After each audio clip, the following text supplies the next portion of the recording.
नमस्कार दोस्तों, मैं किस्साबाज वाला लेकर आया हूँ विश्वविख्यात लेखकों की कहानियों का गुच्छा।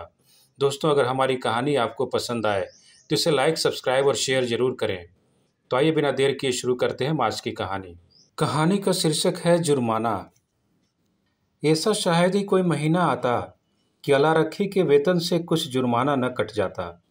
कभी कभी तो उसे 6 के 5 ही मिलते, लेकिन वह सब कुछ सह कर भी सफाई के दरोगा मोहम्मद खैरात अली खां के चंगुल में कभी न आती। खां साहब की मातहती में सैकड़ों मेहतरनियां थीं। किसी की भी तलब न कटती, किसी पर जुर्माना न होता, न डांटी पड़ती। खां साहब नेक नाम थे, दयालु थे, मगर अल्लाह रखी उनके हाथों बराबर ताड़ना पाती रहती थी। वह कामचोर नहीं थी, बेअदब नहीं थी, फूहड़ नहीं थी, बदसूरत भी नहीं थी। प्रहर रात को इस ठंड के दिनों में वह झाड़ू लेकर निकल जाती और 9 बजे तक एकचित होकर सड़क पर झाड़ू लगाती रहती। फिर भी उस पर जुर्माना हो जाता। उसका पति हुसैनी भी अवसर पाकर उसका काम कर देता, लेकिन अल्लाह रखी की किस्मत में जुर्माना देना था। तलब का दिन औरों के लिए हंसने का दिन था, अल्लाह रखी के लिए रोने का। उस दिन उसका मन जैसे सूली पर टंगा रहता। न जाने कितने पैसे कट जाएंगे। वह परीक्षा वाले छात्रों की तरह बार बार जुर्माना की रकम का तखमीना करती। उस दिन वह थककर जरा दम लेने के लिए बैठ गई थी कि उसी वक्त दरोगा जी अपने इक्के पर आ रहे थे। वह कितना कहती रही कि हुजूर अली, मैं फिर काम करूंगी, लेकिन उन्होंने एक न सुनी। अपनी किताब में उसका नाम नोट कर लिया था। उसके कई दिन बाद फिर ऐसा ही हुआ। वह हलवाई से 1 पैसे के सेवड़े लेकर खा रही थी। उसी वक्त दरोगा न जाने किधर से निकल पड़ा और फिर उसका नाम लिख लिया गया। न जाने कहाँ छिपा रहता है, जरा भी सुस्ताने लगे कि भूत की तरह आकर खड़ा हो जाता है। नाम तो उसने 2 ही दिन लिखा था, पर जुर्माना कितना करता है अल्लाह जाने। 8 आने से बढ़कर 1 रुपया न हो जाए। वह सिर झुकाए वेतन लेने जाती और तखमीने से कुछ ज्यादा ही कटा हुआ पाती। कांपते हुए हाथों से रुपए लेकर आंखों में आंसू भरे लौट आती। किससे फरियाद करे? दरोगा के सामने उसकी कौन सुनेगा? आज फिर वही तलब का दिन था। इस महीने में उसकी दूध पीती बच्ची को खांसी और ज्वर आने लगा था। ठंड भी खूब पड़ी थी। कुछ तो ठंड के मारे और कुछ लड़की के रोने चिल्लाने के कारण उसे रात भर जागना पड़ता था। कई दिन काम पर जाने में देर हो गई। दरोगा ने उसका नाम लिख लिया था। अब की आधे रुपए कट जाएंगे। आधे भी मिल जाएं तो गनीमत है। कौन जाने कितना कटा है।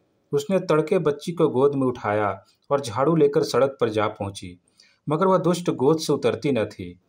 उसने बार बार दरोगा के आने की धमकी दी कि अभी आता होगा, मुझे भी मारेगा और तेरे भी नाक कान काट लेगा।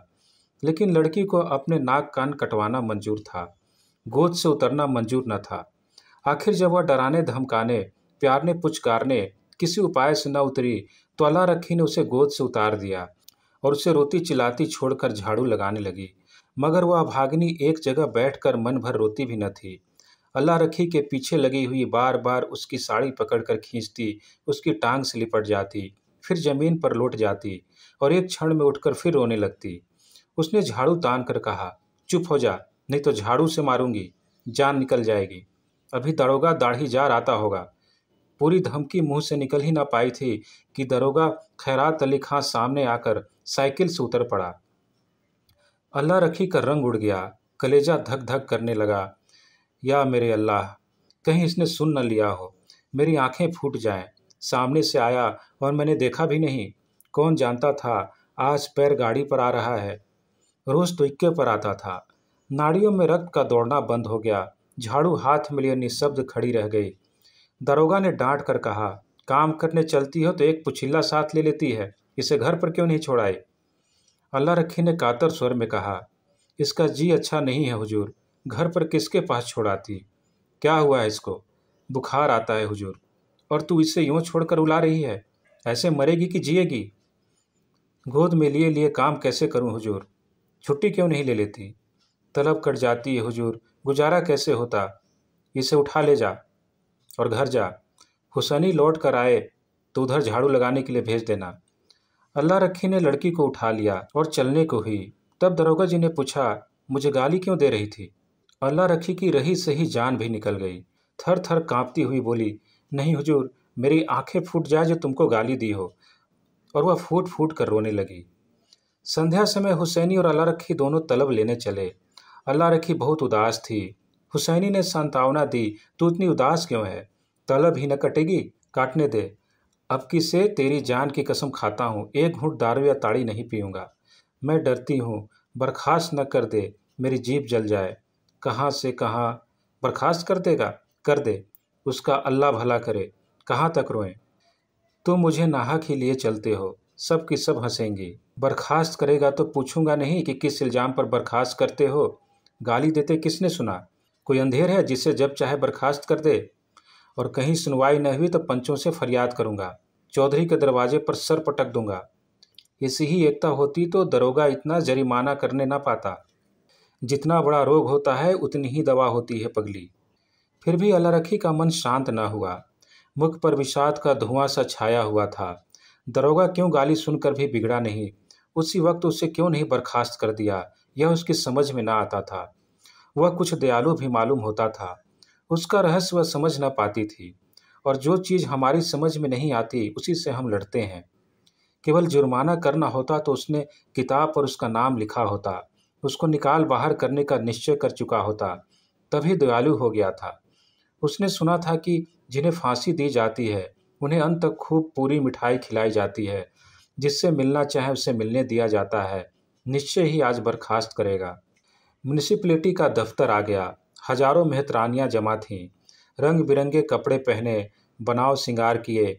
पान सिगरेट वाले भी आ गए थे, खोचे वाले भी। पठानों का एक दल भी अपने असामियों से रुपए वसूली करने आ पहुंचा था। वह दोनों भी जाकर खड़े हो गए। वेतन बंटने लगा। पहले मेहतरानियों का नंबर था। जिसका नाम पुकारा जाता वह लपक कर जाती और अपने रुपए लेकर दरोगा जी को मुफ्त की दुआएं देती हुई चली जाती। चंपा के बाद अल्लाह रखी का नाम बराबर पुकारा जाता था। आज अल्लाह रखी का नाम उड़ गया था। चंपा के बाद जहुरन का नाम पुकारा गया, जो अल्लाह रखी के नीचे था। अल्लाह रखी ने हताश आंखों से हुसैनी को देखा। मेहतरानियां उसे देख देख कर कानाफूसी करने लगी। उसके जी में आया घर चली जाए। यह उपहास नहीं सहा जाता। जमीन फट जाती कि उसमें समा जाती। एक के बाद एक दूसरा नाम आता गया और अल्लाह रखी सामने के वृक्षों की ओर देखती रही। उसे अब इसकी परवाह न थी कि किसका नाम आता है, कौन जाता है, कौन उसकी ओर ताकता है, कौन उस पर हंसता है। सहसा अपना नाम सुनकर वह चौंक पड़ी। धीरे से उठी और नवेली बहू की भांति पग उठाती हुई चली। खजांची ने पूरे 6 उसके हाथ में रख दिए। उसे आश्चर्य हुआ, खजांची ने भूल तो नहीं की? इन 3 वर्षों में पूरा वेतन तो कभी मिला नहीं, और अब की तो आधा भी मिले तो बहुत है। वह 1 सेकंड वहां खड़ी रही कि शायद खजांची उससे रुपया वापस मांगे। जब खजांची ने पूछा, अब क्यों खड़ी है, जाती क्यों नहीं? तब वह धीरे से बोली, यह रुपए तो पूरे हैं। खजांची ने चकित होकर उसकी ओर देखा। तो और क्या चाहती है, कब मिले? कुछ जरिमाना नहीं है? नहीं, अब की कुछ जरिमाना नहीं है। अल्लाह रखी चली। उसका मन प्रसन्न था। वह पछता रही थी कि दरोगा जी को गाली क्यों दी। धन्यवाद।